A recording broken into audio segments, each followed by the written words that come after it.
Sorry, I was muted. Awesome. Thank you so much. Thank you for the introduction. I wish I could be there to join everybody in person today. Unfortunately, the UK is a little bit far away from Bloomington. But as I was introduced, my name's Paul Ueda, and today I want to talk to you about how the digital age has really changed the process of standardization.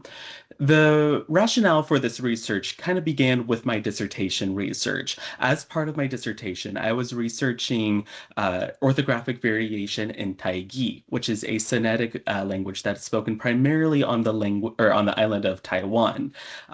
Prior to conducting my dissertation field research, I had found that there had been multiple published resources in Taigi, and there was some variation on the orthography that was used to represent the language. And this is not surprising given the fact that it is a unofficially standardized language. There are some government standards for it, but they are not necessarily widely adopted. And there are some groups who choose not to adopt the government standards. And so I was curious how these different published varieties of Daigi matched up with popular praxis on the island of Taiwan. And as part of my research instruments, I included some tools such as a transcription task. I had prepared an audio recording of Daigi, and I had asked the participants to listen to that recording and write it down in whatever manner felt most natural to them. And all of this was conducted on the computer, as is most research these days. And in my pilot testing, I had thought that would be, a fairly simple task to do. However, very quickly upon actually conducting this field research, I found a significant problem. Some of my participants were unable to type the characters that they had in their mind. They didn't know how to use the keyboard or any of the options to write Daigi. They could only handwrite the language. And this is because of the way that Daigi is written. And this was a significant barrier in conducting this research. I had to change modalities and ask them to use a pencil and paper and then later digitize that myself. And this is related to how Taigi is actually written. So if you're not familiar, Taigi alongside other Sinitic languages are typically used or written using a romanization system. So these two keyboards on the screen here are that for Mandarin Chinese in Taiwan, and it uses a system known as 注音符号, which are like connected graphs for sounds. And so on this, you can see that there is going to be a separation of what people actually write to represent the language versus what they are forced to write in order to represent it digitally. And this is working off of a rhyme system. On the left half of the keyboard, these are symbols that represent the initial sound of a word, whereas the right half represents the end sound of the word. And this is because of how keyboards are designed. Keyboards, were primarily invented for English. That's where they were first created. And they were designed for writing systems with that more clear graphic to phonetic relationship. You type letters to write out a word, but you're not necessarily typing the meaning of the word directly. This is not so easily done for logographic languages such as those in the Sinitic language family. And because of that, they had to adopt alternative strategies. In PRC China, this looked like a Hanyu Pinyin, which is that romanization system, or 注音符号, as I mentioned, for Taiwan. And these are not necessarily natural depictions of the language for the users. They might learn how to read Chinese this way in grade school, but at a certain age, they basically stop using the system unless it is to type Chinese. Um, and moreover, these systems have heavily relied upon the standard language, in the case of Taiwan, meaning Mandarin Chinese. And so this means that participants, when they were typing Daigi in that previous research study, they were actually having to type Mandarin to type Daigi, which are very, very different. They're not mutually intelligible at all. It's as if you had to type in Italian to render French on the keyboard. Um, so there's also because of this mismatch, there have been some community-led efforts to create some keyboards that can be used for Daigi. Here are just a couple examples of it. On the left-hand side, there is a keyboard for the desktop computers that was actually created by the Ministry of Education in Taiwan. I wish I had a better picture for this, but actually the website has now gone offline for it, which we'll come back to in just a second. And then we also have apps such as Bataigi, as well as this Daigi typing keyboard app that's made for both iOS and Android. However, a common thread in all of these tools is that they're often of questionable quality. And this is at no fault of the developers themselves. They are doing their best to make good on a bad situation, but they often are faced with technical limitations on what they are actually able to natively integrate into an operating system. Often they also have funding limitations, which affect maintaining up-to-date functionality. As I mentioned, that Ministry of Education keyboard is no longer available online, and I believe that's due in no small part to the fact that it's starting to no longer be supported by latest versions of software, and it's simply not being given the funding necessary to maintain that software. The other issue with these software keyboards is that they heavily rely upon the user to proactively search for these input methods. You have to know exactly what search term to find on Google these keyboards, and they actually can be a little bit hard to find.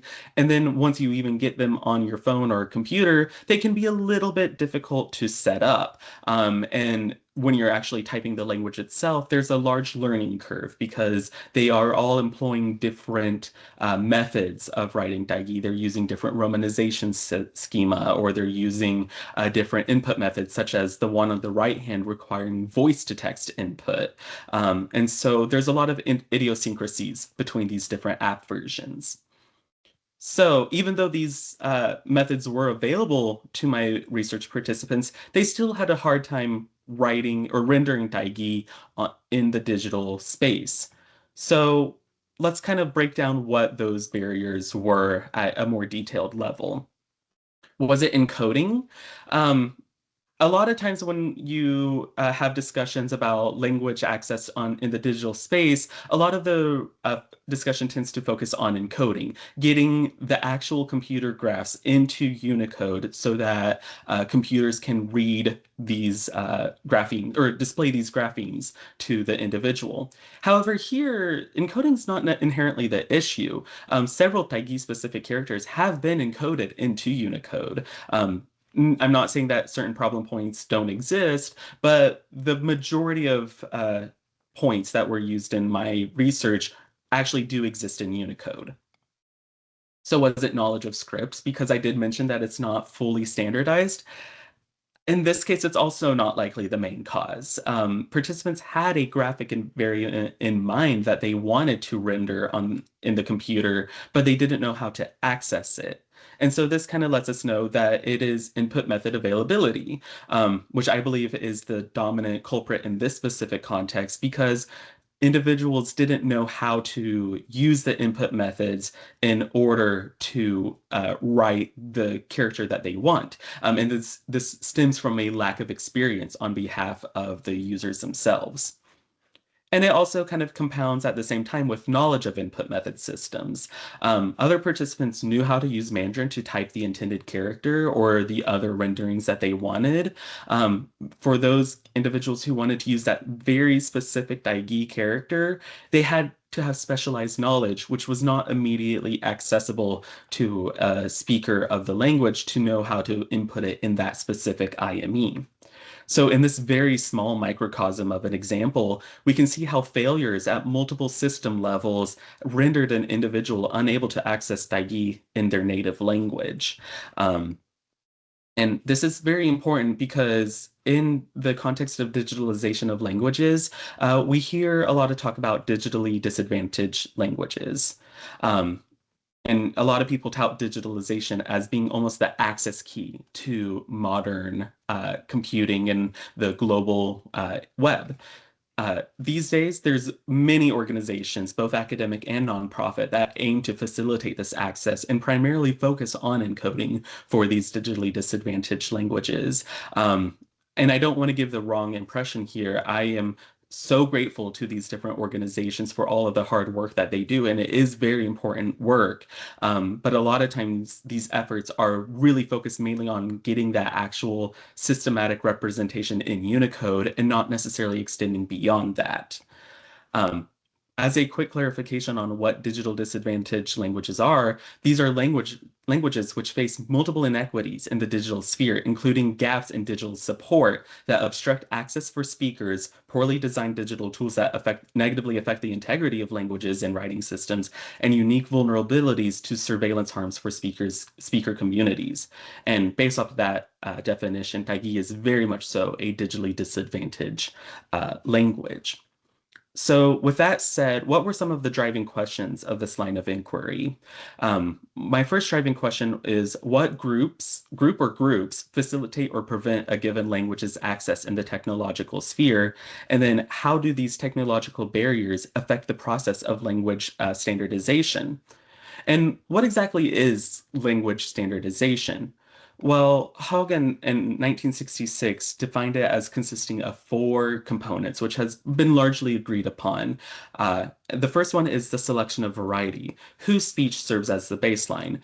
Codification is that formal description of the components of that variety and kind of setting down the rules, quote unquote, of using the language. It also consists of acceptance. Does the community agree with that choice? Do they willingly go with that chosen standard? As well as elaboration. Where is this language being used and for what purpose? Is it being used in government spheres? Is it being used in just daily speech? Where is that language being used? The important thing to know here is that almost all of these processes are very community-driven processes. All four of those steps really occur in the target language community by speakers of that language. So, what does this look like for Daigi? Well, in my previous research, I had identified several different varieties of the script that were all competing for that official standard status. And here's a brief overview of those on the screen. It's not super important for today's talk. Um, However, when I did my dissertation research, what I found is that praxis doesn't necessarily align with this. I had to add a phonetic borrowing group, which is just using graphs for their sound value only, which is not necessarily natural in Semitic language writing. There was also a transcription writing, so they were using a different way of rendering the speech. And then a translation group, which simply just translated the Daigi to Mandarin despite significant lexical and grammatical differences between them. And here's a quick example of what that looks like. They were given the stimulus, that day, his girlfriend originally wanted to go watch a movie together. And what I expected were the representations in that second and fourth line, and these are what you would see in published resources. However, what I got is a phonetic camp, and so this is ones who were using the pronunciation of Mandarin characters to write or to represent Daigi, and that's because they didn't necessarily know how to access Daigi characters. And then simply there were individuals who translated it into Mandarin itself. And what was really causing that mismatch? Well, as I was mentioning, there's a mismatch between the printing materials and what individuals might use if they are publishing Taigi versus individual praxis. And that relates to the ability or to the background of these users. Those who were matching published materials were often well educated and involved with these Daigi revitalization efforts. And so they knew about the specific barriers to typing Daigi, and they had specifically spent time to overcome those barriers. And that kind of highlights the effect of these digital gatekeepers. It's not that those speakers were more proficient in Taigi than other speakers. They were all very highly proficient speakers. It was specifically that they knew about the barriers. of how to type the language. And so this brings us to kind of that idea of who is controlling or who's facilitating access. And I'm calling them digital gatekeepers. So, as I was kind of mentioning earlier, a lot of significant effort has been paid to promote the encoding of Daigi into Unicode, but a lot of times those efforts end there. And there's not necessarily a follow-up of support to create native software IMEs or input methods for them to type or render the text. Some other issues that are not necessarily relevant in today's talk is that a lot of fonts, thank you, a lot of fonts do not necessarily render characters correctly. So that support for native software is oftentimes limited. This is specifically reinforced in the context of Daigi, and is why Daigi is a particularly illustrative example, is because of the role of geopolitics. Daigi does have some cultural associations with anti-Chinese, anti-colonial groups. It's not a hard and fast association, but there is kind of a sense of it that can arise among certain groups. And even the choice of calling this language Daigi instead of Hokkien or Southern Min can be construed as a political choice, as it kind of goes against dominant narratives by other groups that would prefer to put Daigi in kind of a subservient position as part of a larger quote unquote Chinese language umbrella. And because of that, there is an active pressure against the inclusion of Daigi in these formal contexts. It's not a choice by Taiwanese community members, but instead global geopolitics that are pressuring these American companies against choosing to include these. One might argue that, oh, it's because there's not necessarily enough speakers for this language, that there's not necessarily a need for it. However, which is the stated reason for why Daigi is not included. But when you look at the numbers of speakers compared to what IMEs actually already exist on in like the Apple ecosystem, for example, Daigi by numbers should be included. There is approximately 12 to 16 million native speakers of Daigi in Taiwan. And it kind of ranges depending on who you ask about the estimate. And if you look at other IMEs, there is those numbers typically in the tens of thousands instead. So it's not a matter of users, it's a matter of pressures on these technological companies. And this has had a significant effect on the standardization process. Because typing Daigi is not accessible, you don't find authentic representations of Daigi online very often, and they are much more difficult for the average individual to access. And what you find is a lot of those translation methods that users will just resort to typing in Mandarin because that's what's easier to render online. Or if they do, they will use kind of ad hoc systems that are their own like idiosyncratic creations. And this is very much so supported by other research, such as described for Hebrew, which in Ramadi 2022. With my remaining couple minutes, I want to talk about how kind of knock-on effects of this and the fact that in the age of AI, these digitally disadvantaged languages are even facing more barriers than they were just a few years ago. These problems can be divided into multiple aspects. Inclusion, are they even being represented in here? Stereotypes, are these representations being authentic? And then authenticity, which I've been tracking ChatGPT for a while now. It's never once been able to get Romanized Daigi completely accurately. It always mixes up the systems and is always leads to inauthentic renderings of the text. Meta actually just a few years ago announced that they were able to translate Hokkien, here being referred to Daigi, a quote unquote unwritten language for the first time. So this was a voice translation where you would speak and then the computer would translate it into English. In their talk about how they were able to do this, they talked about how they had to rely upon Mandarin texts in order to do so. They had to translate Hokkien speech into Mandarin and then translate it into English. So even here, there's not a full representation of Taigi in these systems. It's inherently lesser than the other systems that are being developed. And so these programs can lead on to harmful effects on the speaking population. There's these quality of service harms that has consistently been unable to distinguish between the different romanization systems. And then Darcy and Bender have mentioned how this leads to psychological damage, that speakers will look at their language usage and question if it really is worthwhile to speak this language. It calls into question the linguistic economy of the language.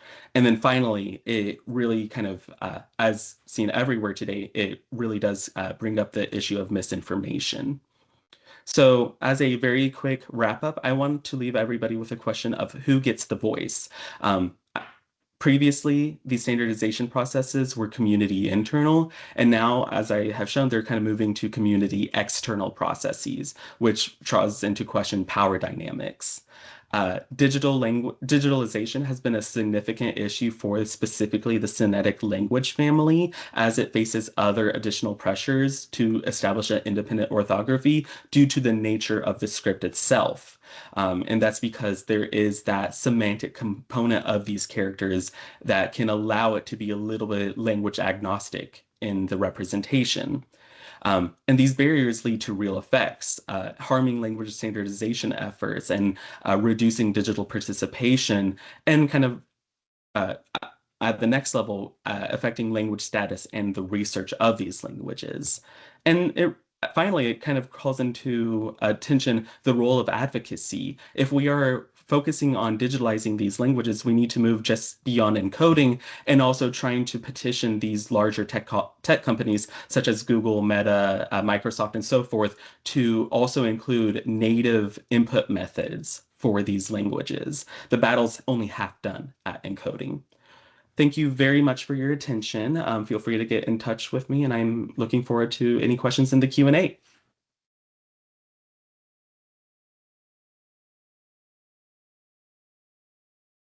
Thank you for this insightful presentation and a topic that is very significant for language and script diversity of the future. And I want to open it to the audience and see if anyone has a question for Paul. Okay, I think they're still processing. Could you maybe touch upon a little bit further? So I have one, community internal versus community external and the bridging tactics, because you said that tech companies are somebody that needs to be addressed, but beyond that, what are your, I don't know if I can say predictions or hopes? Yeah, that's a really interesting question because language standardization has always been a very political process, but the politics of it used to be really only focusing on those who were in the actual speech community. And now Taiwan and Taigi specifically are facing a lot of these external pressures on how they want to refer to their own languages. In recent years, Taigi has been established as an official language of Taiwan, and it does enjoy a lot of official recognitions. It's being actively promoted, but it's almost as if these efforts cannot get very far to begin with because of these external pressures limiting the way that this language can be represented. I do think you asked kind of about predictions and community external. I do think that seeing how OpenAI and all of the other AI companies handle digitally disadvantaged languages will be a very key point to look at in the future. I have a few research studies going on right now about that, and some of my preliminary results can talk about how they're not really able to render authentic text in these digitally disadvantaged languages. They are constantly presenting a kind of Mandarinized or English influenced view of these languages, and it's leading to very inauthentic representations. And this could harm the status of speakers in the future, as we see more and more people turn to AI for better or worse, for information seeking activities. It's creating a false image of the language, and it's creating a discourse that the speakers themselves are not in charge of. Yeah, quite right. Our representation is so important, and authenticity as well. Are there any maybe projects or strategies that local communities are developing by themselves to bridge this?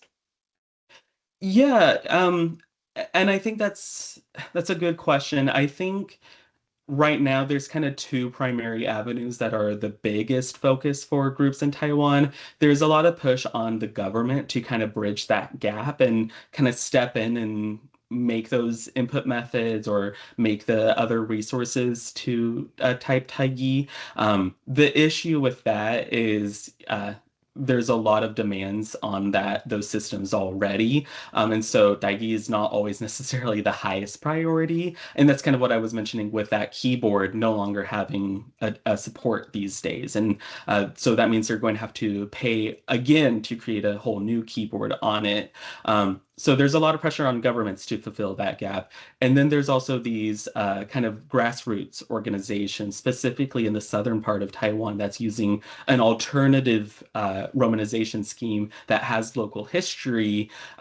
But once again, these are kind of a little bit mismatched. They're grassroots, so a lot of these programs have idiosyncrasies, and it's still leading to a little bit of a confusion on what is the rendering of Daigi that's most accessible for everyone. And it's compounding these ideas that Daigi doesn't have a writing system, as we saw with Meta. So I think that would probably be the next step, is to kind of consolidate within Taiwan what can be done as a stopgap until these external community questions could be addressed more thoroughly. Thank you for that. Um, and it seems that we are at the wrap for your talk. Thank you so much for this lovely presentation. Thank you, everyone.